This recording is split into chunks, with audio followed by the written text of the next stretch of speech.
नमस्कार, news point लेकर हाजिर हूं मैं राजीव। दोस्तों, पश्चिम बंगाल में सत्ता हासिल करना बीजेपी को शायद बर्दाश्त नहीं हो पा रहा है।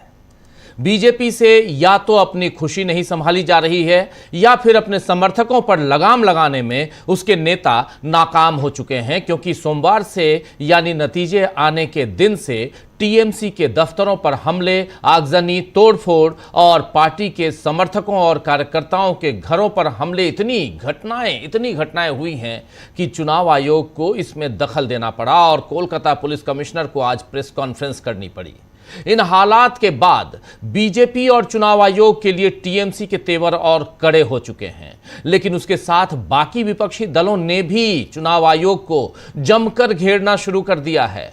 आज ही राहुल गांधी ने बीजेपी की सरकार को एक पोस्ट में घुसपैठिया सरकार बता दिया है, यानी अब बीजेपी की सरकार घुसपैठिया सरकार है, यह कहना है राहुल गांधी का। राहुल गांधी ने क्या कुछ लिखा है, जरा आपके सामने लाता हूं। राहुल गांधी लिख रहे हैं कि वोट चोरी से कभी सीटें चुराई जाती हैं, कभी पूरी सरकार। लोकसभा के 240 बीजेपी सांसदों में से मोटे तौर पर हर छठा सांसद वोट चोरी से जीता है। पहचानना मुश्किल नहीं, क्या उन्हें बीजेपी की भाषा में घुसपैठिए कहें? और हरियाणा, वहां तो पूरी सरकार ही घुसपैठिया है। जो संस्थाएं अपनी जेब में रखते हैं, जो मतदाता सूचियों और चुनावी प्रक्रिया को तोड़ मरोड़ देते हैं, वो खुद रिमोट कंट्रोल्ड हैं। उन्हें असली डर सच्चाई का है, क्योंकि निष्पक्ष चुनाव हो जाएं तो आज ये 140 के पास भी नहीं जीत सकते। ये बात यहां पर राहुल गांधी कह रहे हैं। घुसपैठिया हरियाणा में, वहां तो हरियाणा की सरकार को घुसपैठिया सरकार कह रहे हैं, और यहां हर छठा सांसद वोट चोरी से जीता है। यहां पर हर छठा सांसद बीजेपी का जो है 240 सांसद जो जीत के आए 2024 के चुनाव में, उसमें से हर एवरी सिक्स्थ पार्लियामेंटेरियन जो बीजेपी का जो सांसद है वो वोट चोरी करके जीता है। ये राहुल गांधी यहां कह रहे हैं, बहुत बड़ी बात यहां कह रहे हैं। और अगर निष्पक्ष चुनाव हो जाए तो ये 140 सीट के 140 का आंकड़ा भी नहीं पार कर सकते हैं, ये कह रहे हैं राहुल गांधी। यानी 2029 में अगर निष्पक्ष चुनाव होंगे तो बीजेपी 140 भी नहीं जीत पाएगी, ये राहुल गांधी ने बता दिया है।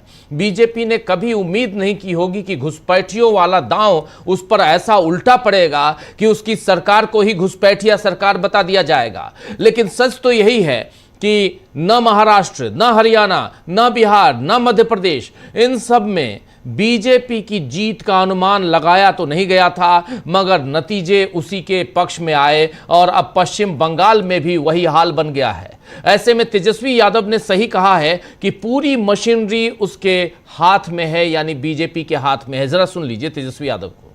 कि तंत्र मंत्र षड्यंत्र का भी जो है उजागर जल्दी होने वाला है, लेकिन बंगाल हो, ये हम लोगों को एहसास ही नहीं हो रहा था कि इस प्रकार का रिजल्ट आएगा। लेकिन बीजेपी है, पूरा सिस्टम और मशीनरी इनके हाथ में है। और जहां तक इलेक्शन कमीशन की बात की जाए तो आप जानते हैं, जब अंपायर ही बेईमान हो तो क्या किया जा सकता है। फिर भी हम लोगों की जो विचारधारा है, हार जीत ज्यादा फर्क मायने नहीं रखता है।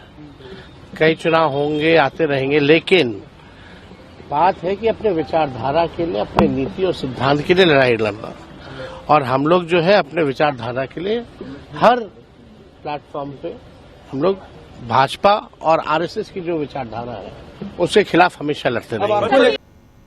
तो सुन रहे थे आप, यहां पर साफ तेजस्वी यादव साफ कह रहे हैं कि ये लड़ाई जो है विचारधारा की लड़ाई हो गई है, और उम्मीद नहीं थी उधर पश्चिम बंगाल में ये रिजल्ट आने वाला है। पूरा का पूरा साफ कर दिया। इधर शिवसेना सांसद संजय राउत ने भी आज पत्रकारों से बात करते हुए चुनाव आयोग के तरीके और एसआईआर पर सवाल उठाए। उन्होंने यह भी बताया है कि ममता बनर्जी जिस तरह इस्तीफा न देने की बात कह रही हैं, उसका सच क्या है।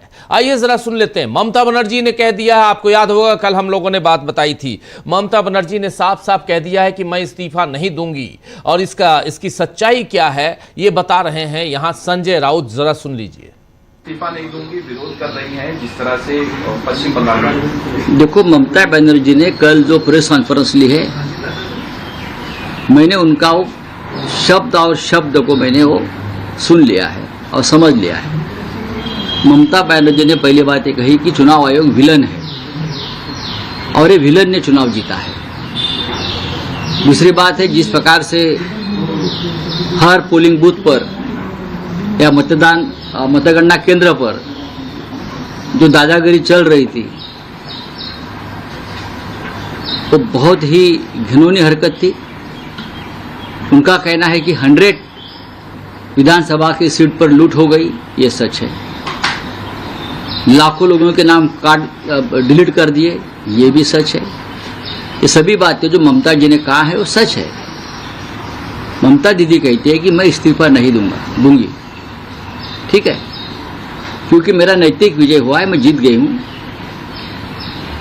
ममता दीदी हमेशा, चाहे मुख्यमंत्री हो, सत्ता में हो या अपोजिशन में हो, वो एक आंदोलक रही है, हमेशा आंदोलन करती आई है। मुख्यमंत्री होते हुए भी बहुत बार सड़क पर ईडी के खिलाफ, केंद्र सरकार के खिलाफ आंदोलन किया है ममता दीदी ने, वो देखना चाहिए हम लोगों को। अगर ममता दीदी ने कहा है कि मैं मुख्यमंत्री पद का इस्तीफा नहीं दूंगी क्योंकि मैं हारी नहीं हूं, तो मैं मानता हूं ये ममता दीदी का आंदोलन का एक भाग है। एक आंदोलन है, एक निषेध है सरकार की रवैये का, यह आंदोलन है और यह आंदोलन होना चाहिए। तो ये आंदोलन है और ये आंदोलन होना चाहिए, यहां कह रहे हैं संजय राउत। यानी उन्होंने साफ साफ बता दिया कि आखिर क्यों कह रही हैं ममता दीदी कि मैं इस्तीफा नहीं दूंगी। तो चुनाव आयोग और बीजेपी पर सभी विपक्षी दलों के प्रहार हो रहे हैं। आज अखिलेश यादव ने भी एक प्रेस कॉन्फ्रेंस की और जिसमें उन्होंने कुंदरकी विधानसभा उपचुनाव में गड़बड़ियों को जाहिर किया। अखिलेश ने कहा है कि हमने हजारों एफिडेविट चुनाव आयोग को दिए लेकिन एक पर भी कार्रवाई नहीं हुई। वहीं अखिलेश यादव ने बंगाल में भी धांधली का शक जाहिर करते हुए सीसीटीवी फुटेज की मांग की है। आइए जरा सुनिए यहां अखिलेश यादव क्या कह रहे हैं इसी मसले पे, सुनिए। हमारी मांग है, ये जानकारी के साथ साथ मांग है हमारी कि सुप्रीम कोर्ट तत्काल संज्ञान ले और बंगाल की मतगणना की सीसीटीवी पूरे देश के सामने लाइव उपलब्ध कराई जाए।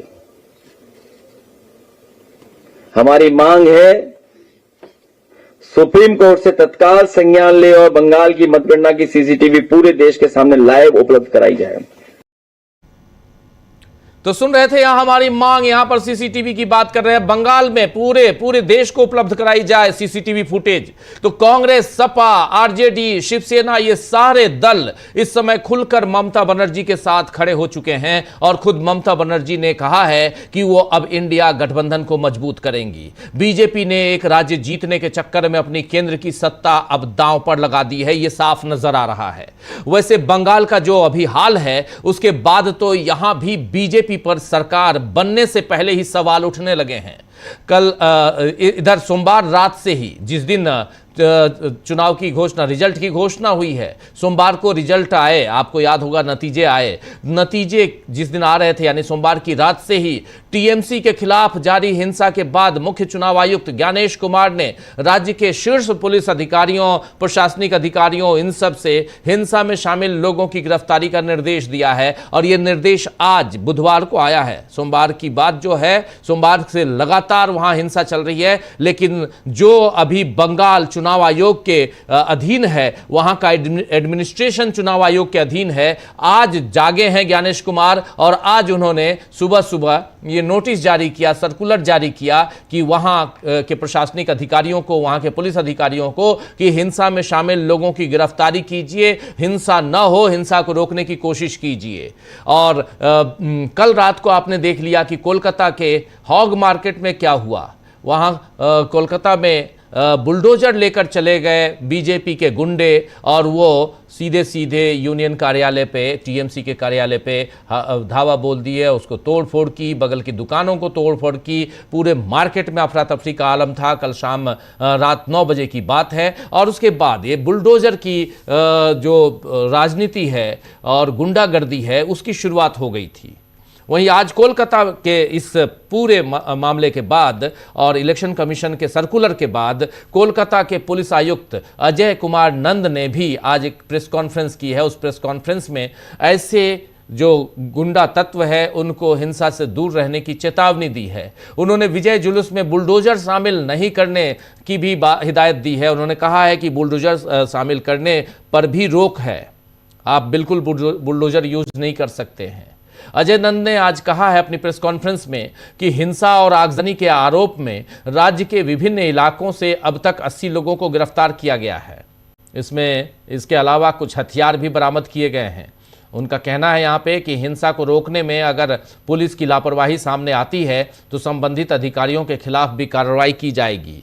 पुलिस और केंद्रीय बलों ने राज्य में कानून और व्यवस्था की स्थिति की निगरानी के लिए एक संयुक्त कंट्रोल रूम खोला है। पूरे राज्य में 240 क्विक रिस्पांस टीम यानी QRT तैनात की गई है। इसके अलावा मोटरसाइकिलों के जरिए गश्त भी शुरू हो गई है। ये बातें अब कह रहे हैं अजय नंद साहब।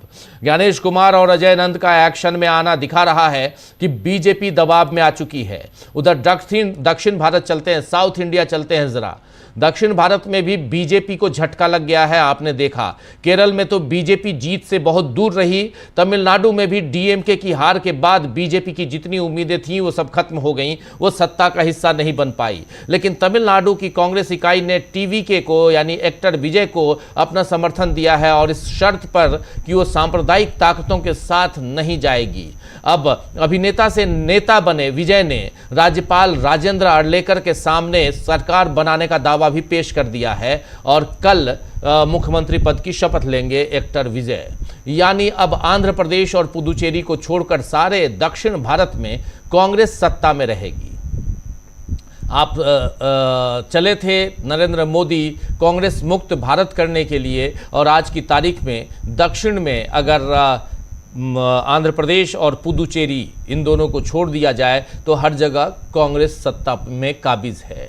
और उसके अलावा झारखंड में कांग्रेस सत्ता पर है, जम्मू कश्मीर में कांग्रेस सत्ता के साथ है और हिमाचल प्रदेश में है ही। तो ये तमाम राज्यों में आप समझ सकते हैं कि उत्तर से लेकर दक्षिण तक, लेकिन 6 राज्य ही लेकिन इम्पॉर्टेंट हो जाते हैं ये राज्य जब दक्षिण भारत में नरेंद्र मोदी अपना पैर जमाने की कोशिश लगातार कर रहे हैं। केरल में आपने देख लिया कि क्या कुछ नहीं किया। तमिल संगमम करते रहे नरेंद्र मोदी अपने संसदीय क्षेत्र में, वाराणसी में, आपने वो भी देखा। लेकिन उसके बाद भी यहाँ जब उन्होंने उद्घाटन किया नए संसद भवन का, वहाँ पे उन्होंने क्या स्थापित किया था आपने वो भी देखा। अब मैं नाम क्या लूँ।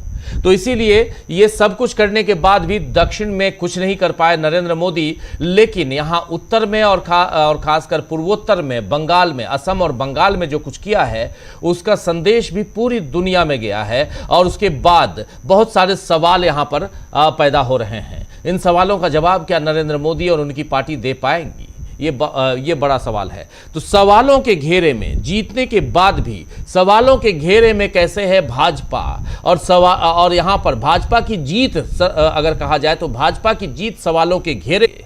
चर्चा ये भी कि बीजेपी की जीत में हार का बड़ा संदेश कैसे छिपा है, इसको जरा और एलोबरेट करेंगे। और आइए अब स्वागत करते हैं हम